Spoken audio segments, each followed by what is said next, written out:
Welcome everyone to Club and Country After the Whistle, the U.S. national team reaction show, all Gold Cup. We're here every game. I'm David Gass alongside Andrew Wiebe, Bobby Warshaw, and Matt Doyle. Cool guy handshake right here. And this show is about you. 401-206-0MLS. That's the Hot Take Hotline. We've been getting a lot of calls. We expect to keep getting them. Let's jump to one right now. This is Ben from Nashville. I'm just calling to make sure that the guys on the USMNT roster know that they're playing for a World Cup spot. No urgency at all against Martinique. These guys look like they're sleepwalking. I don't think it was no urgency. I think it was no direction. I think this team lacked a midfield brain, and in a way that kind of fell onto Kellen Acosta. This was supposed to be Kellen Acosta's breakout tournament. He was supposed to be the guy who sets the tone, sets the tempo. This was supposed to be everyone's breakout game. True. This is Martinique. Let's not put Right, this no on direction. Tactics. Let's not put this on tactics. This is a game that individually, matchup-wise, if you're one of these players for the U.S., you should expect to go out and win your matchup. How many guys went out and won their matchup? How many guys? Agudelo, Jordan Morrison, And Eric Lehigh. Eric Lehigh was all right. Is that enough, though? Is that enough? No, He's right. They have a lot more to prove. It's not. And to me, that disappointment starts with Kellen Acosta because I had the highest expectations for him and Matt Hedges. And Matt Hedges had borderline shocker. Before we get to Hedges, let's talk Kellen first. Because I think this is, well, we're going to get to Hedges. But Okay, Bobby was sitting on his hands over here. I'm so fired up about this because I think too often we let our good young stars off the hook in this country, and we shouldn't do it with Kellen. I agree. I want to hold him to the highest standard, not because I think it was a bad performance, but because he can do better. Kellen has every skill set. Dude, just learn to build tempo. Yeah. Stop giving the ball away so much. Get on the ball, give it, connect passes, build tempo. And I don't say this like Acosta did something wrong. It's just I want to hold him to the standard that he just has to do better, and he can do better. And he was static. And I think that was the difference when Alejandro Bedoya came Well, on. wait. Alejandro Bedoya comes on, sets up a goal. Let's talk positives, though, right? Because everyone's ready to jump on. We get all riled up. It's going to be great, guys. Jordan Morris, 2 goals. Like, he's a big question mark. The center forward position is a big question mark. Jordan Morris, coming into this tournament, we knew that this was going to be an opportunity for him to prove that it's his spot. Dom Dwyer, 2 goals in 2 games. Jordan Morris, 2 today. Look, I thought it took a little bit of time for he and Agudelo to figure out how they were going to play off each other. Agudelo had some nice moments early on, but once Morris got into that 6-yard area, started making these sorts of runs, the sorts of runs that he should be making. Joseph Martinez runs. Yes. Call them what they are. Okay, fine. Joseph Martinez runs. He should be hungry. He should want to be in that position. He should be demanding the ball. And there were times when the U.S. got in these positions and there was nobody there for them. And when Agudelo started dropping, I want to see more of this from Jordan Morris. I actually thought Agudelo ended up showing more than Morris did because, let's face it, the keeper did not cover himself in glory there. Did not. Left-footed cross, Jossie Zardes. Right, clinical. And look, that's a nice finish, but again, it's Martinique. And what Jordan Morris did in scoring goals, it was nice, but what he didn't do in terms of checking back to hold the ball up and bringing other guys into the play, I thought that's what Dom Dwyer had done the last couple of days, or last couple of games rather. I thought that's what Juan Agudelo did somewhat tonight. Look, the goals win games, so he's going to get the glory, and he deserves some of it. But I don't think Jordan Morris showed a whole ton tonight. It's funny. I felt the opposite. Yeah. I thought that this was Jordan doubling down on what he does. I think too often players, especially at this point when they're trying to prove something, try and do too much. They try and show too much of a skill set that they don't have. Jordan showed what Jordan's good at. He showed his pace. Martinique. He's accelerating. What is he going to do? But he can only play who's in front of him. Yeah. Right, but like he doesn't get that room against Costa Rica. Okay, look, I think we can all agree. Jordan Morris is not on the World Cup team based on these 2 goals. There's no doubt about it. But who did? I mean, going back to that call. But then neither is Dwyer, right? No, I agree. I agree. But this game was not a time where anybody's sit up and saying, hey, Bruce, yo, I got to be on that roster, man. Like, you should have faith in me against big-time competition. I just think Jordan showed we need specialists, right? If we can assume that Wood and Josie and maybe Dempsey are the starters, then it's what can you offer that they don't? And tonight, Jordan showed what he offers. It's pace, it's power, it's acceleration, it's a little bit of flair here and there. And that's what he has to do. He didn't have to show that he's an all-around great player. He had to double down on his skills and prove that he can bring those. There were a couple times when he created. There were a couple times we might have made fun of the time when he got the ball at the top of the box and we're like, oh, gears are grinding. But he finds the pass there. The little back heel, the Arroyo just misses on it. And also, to his credit, he can play more than one position. Right? So if you're putting someone on a World Cup roster, And to give these guys credit, too, it is cool to watch Dwyer and Morris push each other, right? We can kind of assume that it's one or the other for that World Cup spot, and it's kind of fun to see this battle over the next year. So wait, you're ruling Agudelo out of that fight already? Because I don't thought think he's he that was the better player. I think that's a specialist, hard-working pace energizer spot. Okay. And I don't think that's Agudelo. I think it's perfect for Dwyer or Morris, depending on who's maybe in form, what exactly Bruce wants in that spot. I think Agudelo is for a different kind of game breaker. See, to me, if I have to play the ball through the lines, because if you look at what Martinique did, they cut off our midfield and didn't allow easy distribution to Acosta and Roldan. So it forced our center backs to play through the lines 2 feet with defenders around the forwards. Yeah. If I'm choosing between Dwyer, Morris, and Agudelo to receive those passes and do something with it, I'm choosing Agudelo every single time. Doyle, you put together your depth chart for the number 9 position. Let's look at this here. We want you guys to call in too, 401-206-0MLS as well. Let us know what you think. Where do guys stand? Jordan Morris, number 4 right there. Dom Dwyer, number 3. I mean, this is more what I think Bruce's depth chart is at that number 9 position. I think Agudelo should be number 3 on this list, and I would take Morris specifically for what Bobby said as a specialist because he has more straight line speed than I think anybody else. And we saw tonight he has such a great touch when he's moving forward. So you don't have Dempsey on that list because you think he's a different guy. You're saying you think Agudelo is what Dempsey is in Doyle's mind. That kind of thing, yeah. I think that there's a place for the energizer, for the pace in a game, and I think there's a place for that number 10, someone who's comfortable on the ball. Listen, Agudelo has a skill set that nobody else in this player pool does. Just watch the guy move on the ball. The touch. It's almost a once-in-a-generation. If I think Nagby has a once-in-a-generation comfort in passing, I think Agadelo's ability to glide on the ball, to make his body and his mind in that ball all one thing is not something we see often in American players, and we need to get the most out of that. We're talking about a depth chart. We're talking about spots. We got 6 guys up there. Quentin Dempsey's not even there. There's 23 spots. You can't take everyone. One Agudelo ultimately has to score. No matter. I mean, I agree. It doesn't matter how silky the touches are. It doesn't matter how much the build-up play is beautiful. He's not going to start games at the World Cup. Are we miscasting him, though? What if he's not a goal scorer? What if we're just wrong and he's a Nagby? We say this about Nagby all the time. What if he's not a goal scorer? The last 20 games he played as a center forward, he has something like 15 goals and 4 assists. Like, he's it's a mistake. You're saying he just has to do it for the national team? Yeah. But what if that's just not his role on this team? Well, then does he have a role at the World Cup? Because ultimately that's what we're talking about. It wasn't his role tonight because the U.S. didn't play with any other creators out there. So if you look at the creative burden that was on Agudelo's shoulders tonight, because there was no number 10, and Areola's a pit bull going box to box, out on the right flank, but he's not like a real inventive guy, and obviously Jossie Zardes is not that guy. It makes me nervous when you say the creative burden, because that to me seems like the coach tells him to go out and actively do it, and I don't like telling players that. When it was told to me, when it was told to my teammates, I think it asks too much of the player. It puts too much in his mind. No, it's exactly true. No, you're exactly right. But I just think the point of being a creative player is that it just comes naturally. It's what makes your heart beat, and I think to put that onus on a player is really dangerous, and it's not. We should just say, Juan, go play, go change the game, not be our creative sport. Let's talk, because we're talking a lot about the forward line, the back line. Because Bobby was an MLS level starting superstar center back. So let's talk about that back line, though. Not everyone was super happy with what they saw. USMNT conceded 4 consecutive matches, their longest streak. We thought everything was going well under Bruce Arena. Matt Hedges was one of the guys you were upset with. We have a phone call as well on the Hot Take Hotline, 401-206-0MLS, about Matt Hedges' partner, who someone was a little bit upset with.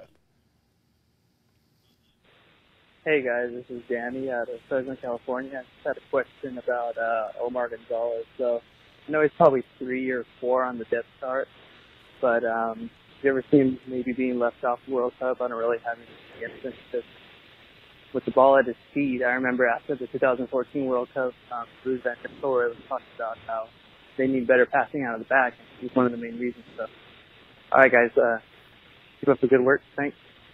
Yeah, I mean, Omar is Omar, right? He has his uses, and I think what we saw against Mexico is maybe a better indication of his level as a player than what we saw tonight. He's never going to press up, and he's never going to keep the back line connected to the central defense. It's clearly got to be his partner to organize, and I thought that's what Hedges would do. And instead, they were both playing in Brad Guzan's lap. and that was Were killing you me. surprised by that? I mean, why in a game like this, and Bobby, maybe you can answer this better, why would you sit back like that? Why wouldn't you have that kind of confidence to say, this ball I'm going to win, I'm going to stay tight, I'm going to make sure these guys don't get those opportunities to turn? There were too many times where it just seemed kind of like ball's coming toward them, first step back, step back, step back. I think it's a conversation you have, especially going to a game like Martinique, where you know you're more talented and you know they're not a super dynamic team, that probably the only way they beat you is with pace. So the pregame meeting will be, guys, don't be stupid, don't let them beat them with pace, at which case you probably overcompensate to drop off. So I understand where Omar would be coming from there. I mean, Hedges got burned on that play. He did. In behind on the Yeah, goal. that was I mean, he visible. absolutely got turned, and they ran away from that one. And that was the whole thing that we saw against Panama the other day as well, when it was Beasler. It's like they were so slow to close down. The guy who's receiving the ball, who's checking back into midfield, always has space to get on the ball, always has space to make a play. And when the U.S. isn't good enough to allow teams to do that. And so, you know who had a good night tonight? Tim Ream. Tim Ream had a good night tonight because he was really good at that particular thing against Mexico, in Mexico. He boosted his stock on the U.S. center In a back five-man chart. back line, a different situation Yeah, where he was it's totally allowed different. he was allowed to search for the ball. When you have three, then it's way easier, and it's a clear prerogative to follow the player in because you've got other guys to cover behind you. And with two players, and against Martinique, whose main thing will be pace to get behind you, the prerogative is not to follow your guy. So the task was much easier on Ream than it was on Omar tonight. Okay, so if we're talking about guys who maybe benefited by not playing, did Dax McCarty benefit by not playing? Christian Roldan getting his first big opportunity. We know Sounders fans are paying attention to that. Dax came on for the final 10 minutes of the game, and he looked like Bobby Warshaw guesting for Brooke Hatton and just bossing the entire pitch. I thought Dax was head and shoulders above Roldan and Acosta. I thought Bedoya helped himself, which he should because he's a veteran, and I think he's a guy who has to figure in more at that number 8 position. Other than that, it's hard to say. We can all agree the number one thing we wanted to see tonight that we didn't was a center midfielder just get on the ball. Yeah. Don't overthink it. Don't look. This to me is one of the problems. We all talk about how great the academy system is and how great the new youth coaches are. But the problem is we overcoach. We say, guys, think about your spacing and think about your positioning. At some point, you just need a guy that says, I want the dang ball. Give me the ball. And I didn't see that tonight, and that's what has me concerned about this player pool right now is we give Michael Bradley a hard time in a lot of ways, but that dude wants the ball at all times. Yeah, So let's look, while we're talking about this, let's look at Doyle's depth chart for that number 8 position. And you guys keep talking about it, but Doyle came in and played pretty well off the bench. I think Bedoya is a number 8. I don't like him on the wing. I don't think he offers enough penetration off the ball. He doesn't offer enough creativity. But we saw that on the secondary assist he had tonight. He's good at finding those little pockets of space and hitting a pass that can unlock a fullback. He's a pass before the pass guy. He's brave about getting on the ball in certain spots. I mean, people bag on him because he's not a superstar in MLS, and he's never going to put up 10 goals and 10 assists. He'll be the same level on every team in every league. Yeah. He'll be that same kind of player. By the way, just real quick, a guy who really wants the ball is Jermaine Jones. I was going to say, am I wrong to be a little bit concerned when I look at that depth chart and we're a year out from the World Cup, and where is the proven quality there? Where's the guy that, like Bobby says, is the guy that's going to come in and grab it by the throat? Isn't that Bedoya? Isn't like Bedoya paired with Bradley something that you want to see? Because Bedoya has that experience both at the World Cup and on the It is, but As is Jermaine Jones. right. But is that the step forward? Is that the opportunity to be better at the World Cup? I mean, is that just a rehash of what we've had for the last 3 or 4 years? Well, when they have Christian Pulisic in front of them, Okay, that's a good there's point. an All right, argument. fine. You There's said an the magic argument word, yeah. for keeping it simple and just getting the ball to point. him. And the biggest thing I'm disappointed in Bruce for is choosing the squad poorly in these games and not trying to see if maybe Kellen Rowe can do some of the Christian Pulisic stuff in terms of playing underneath a striker. And honestly, I can go back to the old thing. Want a Lee win, Benny Feilhaber or Sasha Kleshin should have been on this roster just to have one guy, one last chance to see if they could be the creator at this level. A break in case of emergency type of guy. One of the guys that is on this roster is Christian Roldan. Obviously, you were wearing a Sounders scarf before this show and before the game because you're a big fan of his. Alexi Lalas, congratulations to Christian Roldan on his first cap. Where do we stand on what he's brought, on what he showed, if he can play at this level, at this position? like, this one game is not a catch-all for whether he can play at this level. This was not his best performance There's no doubt about that. I just think that sometimes he faded out of this one. Sometimes he was a little bit slow. Sometimes he didn't have that Ozzy-like character in behind him to provide the umbrella for him to go do what he does best, which is, Ozzy, I think, a guy that wants the ball. Yeah, I think go attack that ball and go try to win the second balls and then combine with a partner in there. I mean, he is a guy, I think, with the Sounders who's been very good but has benefited from the guys around him. And that's what you're disappointed to see in this game, is that the partnerships didn't complement each other. Those guys didn't go find a way to make it work, and maybe they weren't going to because maybe that's just the style of play. And that's the thing with the Sounders. Roldan could be the 8th best player on the field for the Sounders, and they're fine. He could be the 4th best midfielder, and they're fine. And he is. He didn't have that luxury tonight, and he wasn't able to impact the game or control the tempo of the game the way I wanted to see from him. And defensively, if you looked at his positioning, he's still not a number 6. He's still not a defensive midfielder. He wasn't there in the middle to win those balls or to protect the back line. And I think that's part of why Omar and Hedges struggled so much. Does this go back to what you were saying in the beginning? I kind of panned you about the direction. But the 4-4-2 was a little bit weird for these guys to start. It seemed like they took time to kind of get comfortable with roles, and then it almost shifted, like you said, with Agudelo coming back. Were guys in positions to succeed? Were they put in the best spot? Because this was a roster and a team of kind of last-second guys that are getting opportunities for the first time, the Roldans of the world, the Lehis of the world even, the Justin Morrows of the world. It was kind of mishmashed together, and, hey, go show us something here. What can it be? Who was comfortable? That's another question I think to ask ourselves. Why don't we look at what you guys would do and how you guys would put people in better position? These two are going to go to our magical touch board up in the sky, and we're going to have them show us what they would do for the next game. Of course, the Gold Cup rolls on. El Salvador, Curacao tomorrow night on Fox Sports 1 and Unimas. Mexico, Jamaica, both those teams sitting in first place in their group on FS1, Univision, and TSN1. Elias Hernandez had a decent tournament so far. And then we get back on Friday, Costa Rica, French Guiana, Fox Sports 1 and Unimas. And the Alfonso Davies hype train, we hope, is able to get out of the station and healthy. 10 p.m. Eastern Time, Fox Sports 1, Unimas, and TSN2. We're going to talk about Canada in just a moment. And then the U.S. national team's back on Saturday, and as are we. Panama, 4:30 p.m. Eastern Time, and then the U.S. Nicaragua on FXX and on Univision to close out that Saturday night. And then we'll be on immediately afterward, 401-206-0MLS. Give us calls throughout the week. Give us calls during that game. And I believe that Matt Doyle and Andrew Wiebe have safely arrived at our touch screen. We have. We are here. We're checking out the lineup from today. This is what we saw from Bruce Arena. You can kind of see that 4-4-2 here with Juan dropping in deep. Matt Hedges, you mentioned it. You really wanted to see the best of the FC Dallas man. Unfortunately, we didn't. So what do we see Bruce do in the final game? Nicaragua, a big match for the U.S.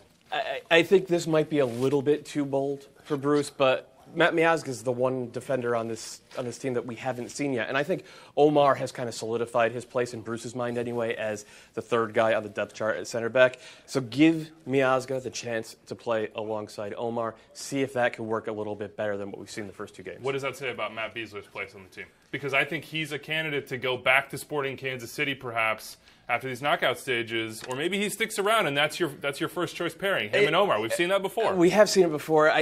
Again, I don't think they're complementary players, and we saw it against Panama for the same reason. They drop. And Beasler has shown at the World Cup, in World Cup qualifying, that he has a place in this roster. I'm not sure it's entirely locked down, and frankly, I want to see the kid. There's a reason Chelsea paid $5 million for him. Let's see if he can do it at this level. And he also has, he's nasty to borrow. He's got a little something. That's what we like to see with your center backs. Yeah. I'm going to ask you about this left side here. Justin Morrow and Giassi Zardes. We haven't really talked about him. We got the little bit of a joke in on Giassi's left foot, and I'll be honest, I was doubting it earlier in the game.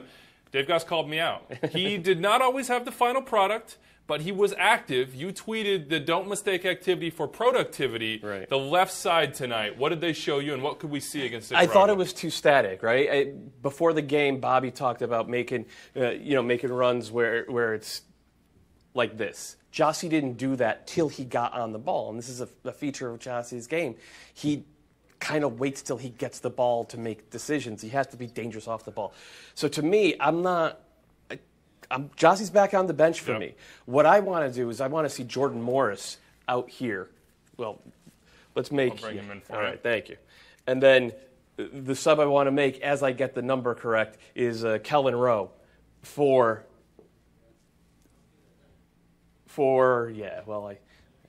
now we got to do it all over again. But I want to see. We get the point. We got Kellen Rowe inside. All right, this is exactly. I want to see Kellen Rowe underneath a lone center forward. And I almost don't care who the center forward is, whether it's Agudelo or Dom Dwyer. And then I want to see Jordan Morris. This is what I was trying to do before. I want to see Jordan Morris play on the wing. Because, it goes back to one of the things Bobby said. Morris has a little bit of functionality out there. Let's see if he could do it in a game that actually means something for the U.S. Now, look, that's certainly more dynamic. We've got a phone call out there. Hit us up at the Hot Take Hotline, 401-206-0MLS. Wouldn't you know it, it's about the goalkeepers. Brad Guzan had a tough moment in this one. Let's go to that call. Hi, guys. Stefan from Brooklyn. I just want to say that Brad Guzan is not convincing me that he can start for the national team. I understand Tim Howard's old. He's getting ready to be 39 by next summer, so I imagine he'll be injured. But Brad Guzan, I don't think is a great replacement, to be honest, over someone like Bill Hamid. I think I'd put more faith into Bill Hamid. That's too hot. Hey, right? look, it's the Hot Take Hotline for a reason. I mean, that's a little... Bill Hamid, he's a great shot stopper. He's shown, at times, a propensity for maybe some of these same moments. Yeah, and the Guzan that we saw in Mexico, the last 2 cycles, guy who's gotten 2 points for the U.S. at Azteca and who's generally been pretty good for the U.S. over the years, I think that's the real Brad Guzan. I don't think he's in any real danger of losing that number 2 job. That said, I wouldn't hate seeing Bill Hamid. Let's give him a start against Nicaragua. Let's see if he could do better than he did in the 2012 Olympics. Look, they're going to get through. Third place team, at least 2 of the 3 will get through. So maybe another chance to take some chances, to repeat myself a little bit there. Bruce Arena's viewpoint for that final game, what's he want to get out of it before you maybe see those switches start taking place? Because that roster will turn over a little bit. Well, I think it's big to see the defense get connected to the central midfield again. And that probably means Dax McCarty gets moved back in from the start. Like I said, he bossed the last 10 minutes of the game. I would like to see Bedoya in there with him in central midfield. And then I would like to see the back line be a little more cohesive. And that might mean some veterans, or it might mean the kid. Hey, look, Kellen Acosta, we've talked about his progression. He's looked his best when he's had that rock next to him, whether it's Michael Bradley or Dax McCarty. David Gass is a rocket as well. Go back to the set, guys. What's up? The speed at which Matt Doyle is rolling through center backs, there is a potential that you could be playing center back for the U.S. national team. He was so high on Hedges in one game. Doyle, dude, that's harsh. Canada, there was question marks about them at center back. There was question marks about Canada in total coming into this tournament, and they have been fantastic.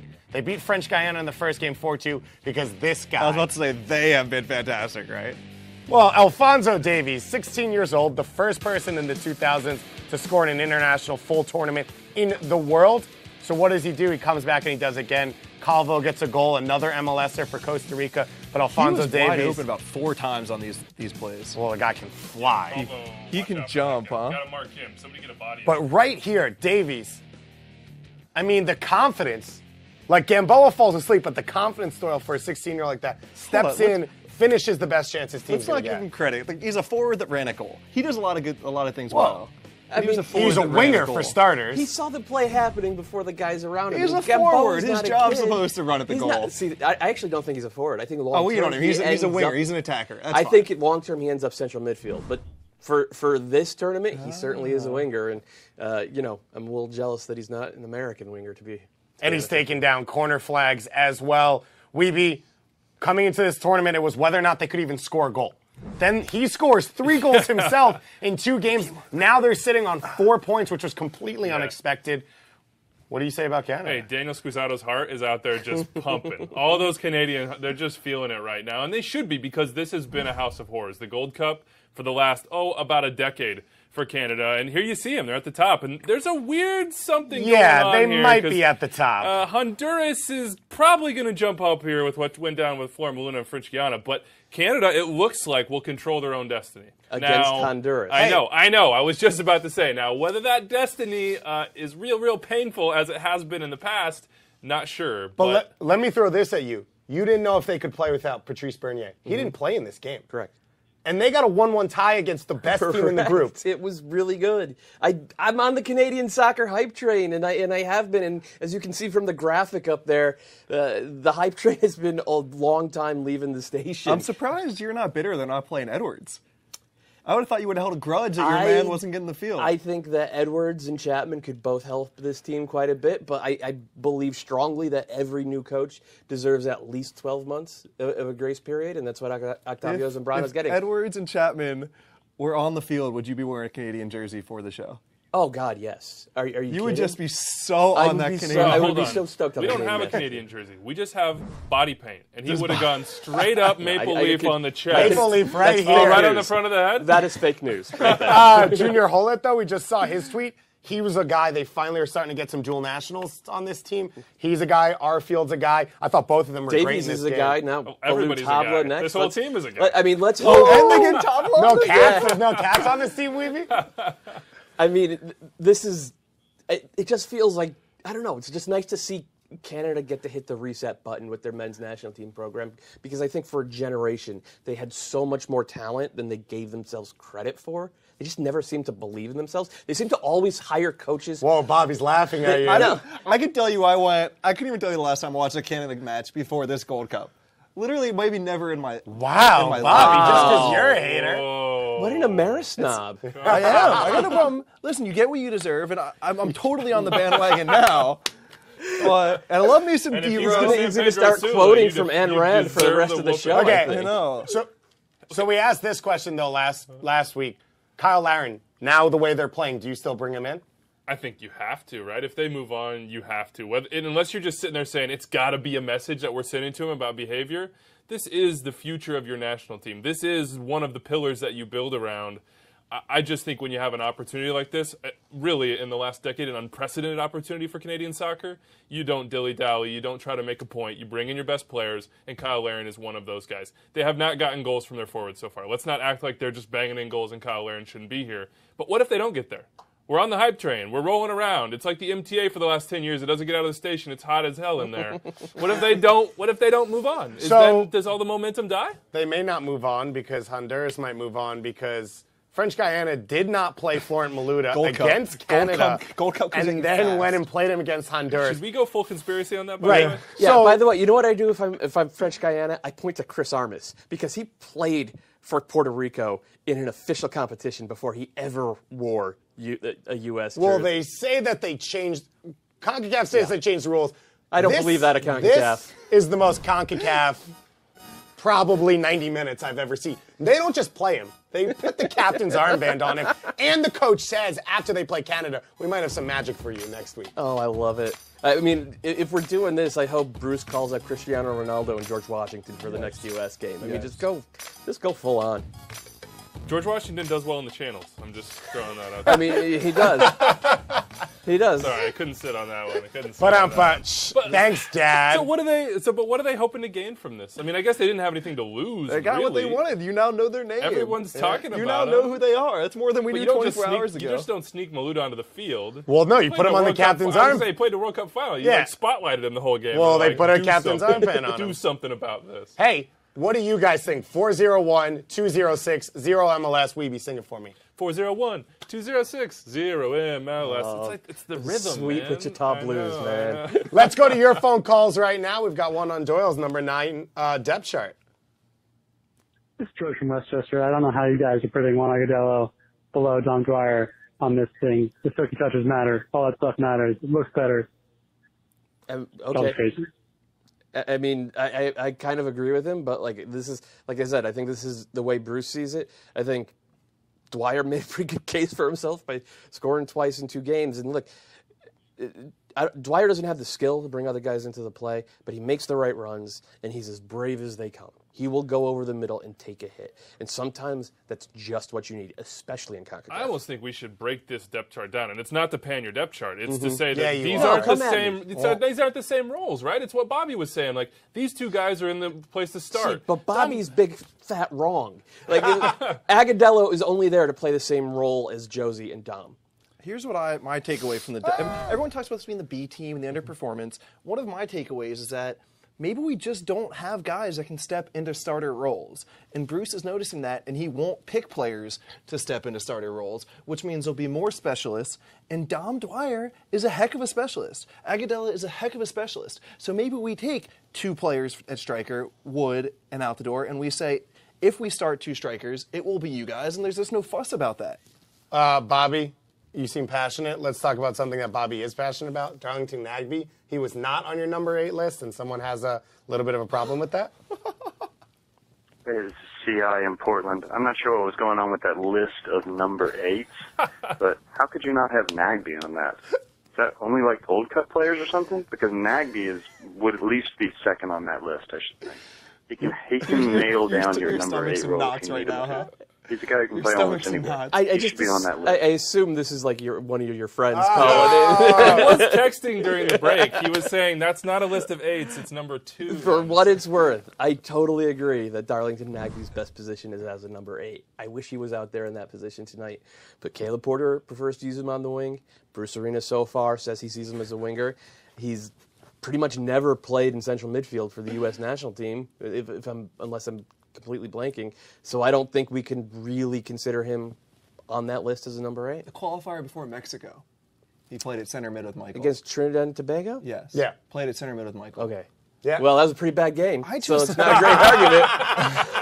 I don't understand. Sorry, wrong. Pulled that one out. Well, put that one back in. Put that one I feel back like I've said in. this Jam so it many back in. times, but I just don't understand how you watched Nagbe in the playoffs when Portland won their championship. I know, and dude, don't I say know. this is the guy to drive the train for the next I agree. decade of American soccer. And we're talking about connections between the back line and midfield. He's a guy who can connect it all by himself. He can bridge You lines give him by the ball himself. anywhere, Yes, and you do not he worry. is this guy that we're talking about. Yeah. We are all so mad that no center midfielders are going to get the ball, and that's Nagbe. Yeah. He is the player of this current crop of guys that will do that. Well, besides Christian Ramirez, by the way. Yeah, and by the way, I do think Superman. I do think Leggett can do that Yes. and does do that as If well. healthy. If healthy, and he's about a month away, so Yes. I'm looking forward to seeing what he does second half of the But season you with guys, the Galaxy. no, I know that you're hired on Nagbe, but I want to talk about my guy, Christian Ramirez. He's sitting at home with Miguel Ibarra watching this game.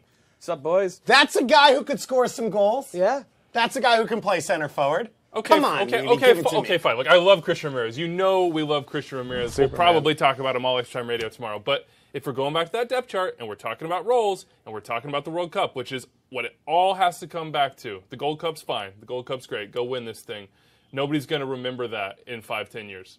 They're going to remember 2018. What is Christian Ramirez's role I don't in know, man. 2018? I still remember all of those Gold Cups. I mean, I remember Benny's goal in 2007. Fine, I remember them all, too. I remember Carlos Vela how much destroying worlds in 2009. I was there. Yeah. crying. Other than 2013, Landon, how much do you remember from that tournament? Not Omar got his in the spot. open field. Omar got the his end spot of, there. the end of Stu Holden's career. And by the way, Okay. this is something we were all talking. This is for the Right. I fans. shouldn't have asked you guys what you We remember. were from we were talking 2013. about this during the game. This was supposed to be the Michael Bradley, Benny Feilhaber, Stu Holden, Maurice Adu. Maurice Adu, Freddie Adu midfield era. This was supposed to be it. And in 2011, after the first 20 minutes against Mexico, you would have believed the next 6-7 years would have been an amazing story. And just to see here we are 6 years later trying to make up for injuries and guys who just lose form and drop off the field. I think I was on board with you till you dropped the Freddie Adu and tried to sneak that one in at the back. Well, guys, Gold Cup continues to roll on. As you would expect, Mexico's on tomorrow. They're trying to take lead of that group over Jamaica, Fox Sports 1, Univision, TSN 1, and then the next Freddie Adu, Alphonso Davies, is up on Friday. Is that too much, Doyle? Do not do that. No, Did I hurt him? That was cruel. Do that. 10 p.m. Eastern Time, next Ellen Canada, Hargreaves. Honduras, Fox Sports 1, Unimas, and TSN 2. Toyle, you are a bad, bad man. And we'll be bad back. juju, man. Nicaragua, United States, FXX on TV, and Univision as well here in the United States. And then we'll be back, 9 p.m. Eastern Time, here on this set to talk to you, 401-206-0MLS. Bobby, what are they going to do? You're going to call in. Give us a call, and that's all for Club and Country after the whistle. Hotline.